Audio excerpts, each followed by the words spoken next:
First off, I think civil lawyers on the whole have better pedigrees. They went to better law schools. They did better. They had clerkships.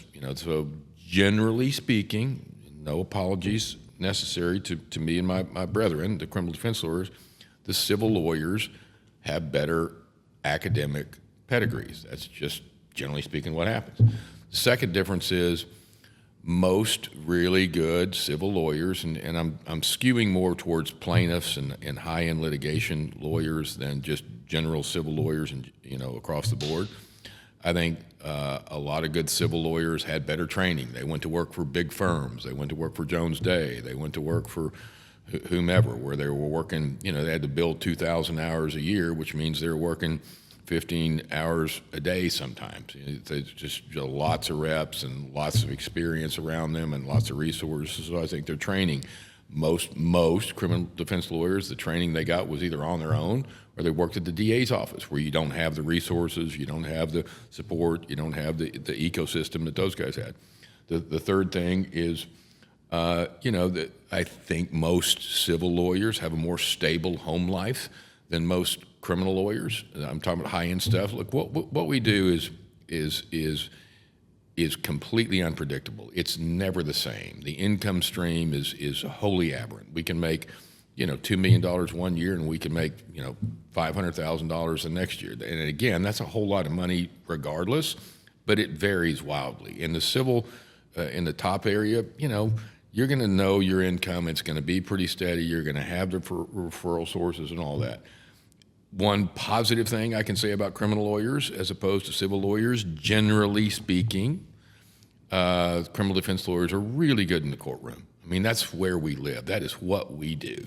I can cross-examine a witness as good as 99% of the lawyers out there, because I do it over and over and over again. So my courtroom prowess and my courtroom skill set is good. It ought to be, because I've been doing it for 42 years. The civil lawyers don't try as many cases as we do, so our courtroom prowess is a little better, I think. Lastly, but not leastly, the financial difference is huge. I mean, Tony Busby or a really good plaintiff's lawyer, they're not going to make $10 million a year. They're going to make $50 million a year. They're going to make a ton of money.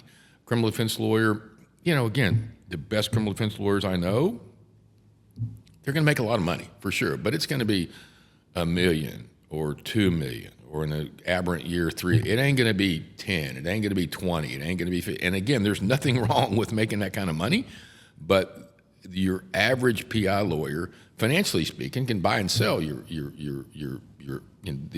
a very good plaintiff's lawyer can make more money than a criminal defense, can make more money in a year than a criminal defense lawyer, a very good one, will ever see in a lifetime, for sure. That's fascinating. So what's the key? A very simplified version, again, just for our kind of general audience, right? What's the key focus? I mean, the criminal lawyer, it's kind of in the title, but for a civil lawyer, like what kind of attributes does a civil lawyer obtain or have that make them very good at what they do? Well, first off, the most important thing, not the most important thing, but a very important thing to either a civil lawyer or a criminal lawyer is getting the cases, right? Yes. The huge difference there is a plaintiff's lawyer, they literally initiate the case, right? They'll get a case and they'll file it. A criminal defense lawyer, there ain't no case until my client gets investigated or arrested, right? I can't control that. There's nothing I can do to go out and gin up a case representing somebody, right? So until the FBI calls, knocks on a door, or scares somebody, my phone ain't ringing. So they can be proactive and I am reactive. So that's a huge difference, right? There's nothing I can do to create more criminal cases. I can market myself better. I can liaise better, but I can't file a criminal case, right? You can give us a top 10 best crimes list. Yeah, but the art of the deal for plaintiffs' lawyers is getting that business in the first case, in the first situation. I mean, for example, the Astroworld debacle 2-3 years ago in Houston. This is good to talk about, yeah. So there were 10 people killed. A terrible situation, right? And Live Nation was a defendant. Live Nation is the definition of a solvent defendant. There's no telling what insurance coverage they had. I mean, Lord knows, hundreds of millions probably in insurance coverage. So if you got a death case, if you got one of those cases, that was a minimum $10-15 million payday, right? And that was a monster case. And the rumors have it that some lawyers settled in the $8 or $10 million range. Some settled in the $50 million. Again, complete hearsay, have no inside baseball on that, but a wide range, right? The $10 million settlement versus the $50 million settlement. But either way, the lawyer's walking away with, with a whole lot of money. So lawyers, they want to attract those cases. Not a lot. The practice of chasing those cases, we could have a whole show devoted to the ethics and the legality and the illegality of all that. But having a pipeline for obtaining and attracting those cases is oxygen to a plaintiff's lawyer. And unless he gets those cases, he ain't never going to resolve those cases. So how does one build the pipeline for that? Like, so for example, this happens, the Astro World, Travis Scott incident. There's a recent Netflix documentary that highlights kind of what that looked like. I remember I was following it pretty closely because I had friends who went to the concert, and it was absolutely insane. What kind of audience that and crowd that Travis Scott draws, that often likes to mosh pit and likes to do these things. And I guess they knew that it was packed and they had a lot of knowledge before that this couldn't go bad, but they kind of went through it anyways. Once something like that happens, like, how do you as a attorney, criminal defense attorney, or how do you position yourself as the person to pick, or how do you attract that business? Is that a question that makes sense? Certainly the illegal way is to have runners, right? A case runner. They'll go and knock on the door of the family that who lost a loved one and say, hey, we want to represent you, and we'll here's this $10,000, or here's this $100,000, or here we'll guarantee you this, or not only is that a violation of the state bar rules, that's a crime. It's, you cannot. But I'm learning this. So this is a thing. Like people. Oh, it's a real thing. Okay. It's a huge. It's under the table. You're paying them cash. It is a systemic problem in the personal injury world. Case running. It's been around forever. It will probably be around forever.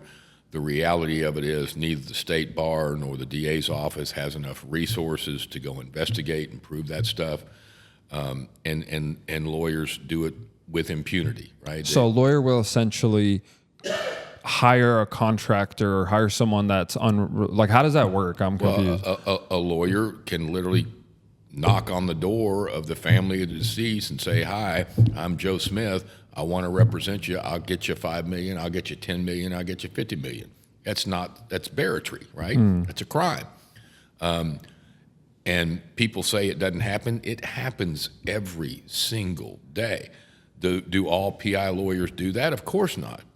A lot of them do, because the risk that they take is way outweighed by the reward that they're going to get. They know the state bar doesn't have the resources to investigate it. They know that if they got caught, it'd probably be a slap on the hand or slap on the wrist or what have you.